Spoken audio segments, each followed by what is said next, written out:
Madras fertilisers லிமிடெட்டில் job notification வெளியிட்டிருக்காங்க. சென்னை மணலியில் இருக்கக்கூடிய எம்எஃப்எல்லில் job notification கொடுத்துருக்காங்க. இதில் என்னென்ன கேட்டகரியில் வேக்கன்சி வெளியிட்டிருக்காங்க, அதுக்கான ஊதியம் எவ்வளோ, ஏஜ் லிமிட் எவ்வளோ, என்ன எஜுகேஷன் குவாலிஃபிகேஷன் இருக்கணும் அப்படின்ட்டு டீட்டெயில்டாக பார்க்கலாம். ஃபஸ்ட்டு டெக்னிக்கல் அசிஸ்டன்ட் ட்ரைனி ஆப்ரேஷன்ஸில் 28 வேக்கன்சி இருக்குது. இதில் பார்த்தீங்கன்னா எஸ்சி கம்யூனிட்டிக்கு 11 வேக்கண்ட்டு, ஓபிசி என்சிஎலுக்கு 8 வேக்கண்ட்டு, இடபிள்யூஎஸ்க்கு 2 வேக்கண்ட்டு, அன்ரிசர்வ்டுக்கு 7 வேக்கண்ட்டு அலாட்மெண்ட் பண்ணியிருக்காங்க. மினிமம் எஜுகேஷன் குவாலிஃபிகேஷன் பார்த்தீங்கன்னா 3 year diploma in chemical engineering முடிச்சிருக்கணும்னு சொல்லியிருக்காங்க. மேக்ஸிமம் ஏஜ் லிமிட் பார்த்தீங்கன்னா 26 இயர்ஸ் கொடுத்துருக்காங்க. அடுத்தது டெக்னிக்கல் அசிஸ்டன்ட் ட்ரைனி மெயின்டெனன்ஸ் மெக்கானிக்கலில் 5 வேக்கண்ட் இருக்குது. எஸ்சி கம்யூனிட்டிக்கு 3 வேக்கண்ட்டு, இடபிள்யூசிஎஸ்க்கு 1, யூஆருக்கு 1 வேக்கண்ட்டு அலாட் பண்ணியிருக்காங்க. இந்த பணிக்கான கல்வி தகுதியும் மெக்கானிக்கல் இன்ஜினியரிங் டிப்ளமா கோர்ஸில் முடிச்சிருக்கணும்னு சொல்லியிருக்காங்க. மேக்ஸிமம் ஏஜ் லிமிட் 26 இயர்ஸ் கொடுத்துருக்காங்க. அடுத்தது டெக்னிக்கல் அசிஸ்டன்ட் ட்ரைனி மெயின்டெனன்ஸ் எலக்ட்ரிக்கலுக்கு 3 வேக்கண்ட் இருக்குது. எஸ்சி கம்யூனிட்டிக்கு 1, இடபிள்யூஎஸ்க்கு 1, யூஆருக்கு 1. கல்வி தகுதி electrical diploma in electrical engineering முடிச்சிருக்கணும். மேக்ஸிமம் ஏஜ் லிமிட் எல்லாத்துக்குமே 26 கொடுத்துருக்காங்க. அடுத்து technical assistant trainee maintenance instrumentation கொடுத்துருக்காங்க. இதுக்கு 2 வேக்கண்ட் இருக்குது. எஸ்சி கேட்டகரிக்கு 1, யூஆருக்கு 1 அலாட் பண்ணியிருக்காங்க. இதுக்கு diploma in instrumentation engineering course முடிச்சிருக்கணும்னு சொல்லியிருக்காங்க.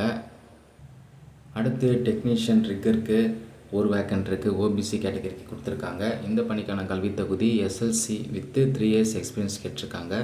அடுத்தது டெக்னீஷியன் வெல்டருக்கு 2 வேக்கண்ட் இருக்குது. எஸ்சி கேட்டகரிக்கும் யூஆருக்கும் 1 கொடுத்துருக்காங்க.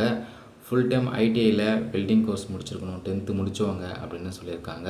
அடுத்து ஜூனியர் செக்ரட்டரி கம் அசிஸ்டண்ட்க்கு 2 வேக்கண்ட் இருக்குது. யூஆர் கேட்டகரியில் கொடுத்துருக்காங்க. இதில் பார்த்தீங்கன்னா any degree with English type ரைட்டிங்கில் lower and short and lower முடிச்சிருக்கணும்னு சொல்லியிருக்காங்க. எம்எஸ் ஆஃபீஸ் நாலேஜ் இருக்கணும் அப்படின்னு சொல்லியிருக்காங்க. அல்லது 3 years diploma in commercial practice அல்லது மாடர்ன் ஆஃபீஸ் ப்ராக்டிக்ஸ் முடிச்சிருக்கணும்னு சொல்லியிருக்காங்க. மெத்தட் ஆஃப் செலெக்ஷனில் பார்த்தீங்கன்னா உங்களுக்கு சிபிடி பேஸ்டு எக்ஸாம் இருக்கும். பார்ட் 1ல் 30 கொஷின்ஸ் ஆப்டிடியூட் அண்ட் ரீசனிங் இருக்கும். இதுக்கான நெகட்டிவ் மார்க் பார்த்தீங்கன்னா 0.33 நெகட்டிவ் மார்க் இருக்குது ஒவ்வொரு ராங் ஆன்சருக்கும். அடுத்தது பார்ட் 2ல் 60 கொஷின்ஸ் சப்ஜெக்ட் நாலேஜ் ரிலேட்டடாக இருக்கும். இதுக்கு ராங்காக பண்ணுற ஆன்சருக்கு 0.50 நெகட்டிவ் மார்க்ஸ் இருக்குது அப்படின்னு சொல்லியிருக்காங்க. கொஷின்ஸ் பார்த்தீங்கன்னா இங்கிலீஷ் அண்ட் ஹிந்தியில் மட்டும்தான் இருக்கும். தமிழ்நாட்டோட சென்னை அல்லது அதர் லொக்கேஷன்ஸில் எக்ஸாம் கண்டக்ட் பண்ணுவாங்க. இந்த பணிகளுக்கு விருப்பம் உள்ளவங்க மெட்ராஸ் ஃபெர்டிலைசர் லிமிடெட்டோட அஃபிஷியல் வெப்சைட் பேஜ் கொடுத்துருக்காங்க. அதில் போய்ட்டு நீங்கள் ஆன்லைனில் தான் அப்ளை பண்ணுற மாதிரி இருக்கும். இந்த பணிகளுக்கு அப்ளை பண்ணுற கடைசி நாள் பார்த்தீங்கன்னா ஏப்ரல் 5ஆம் தேதி வரைக்கும் கொடுத்துருக்காங்க. அதோட கேண்டிடேட்ஸுக்கு சில ஜென்ரல் இன்ஸ்ட்ரக்ஷன் கொடுத்துருக்காங்க. ஃபுல்லாக நோட்டிஃபிகேஷனை படித்து பார்த்துட்டு அப்ளை பண்ணுங்கள்.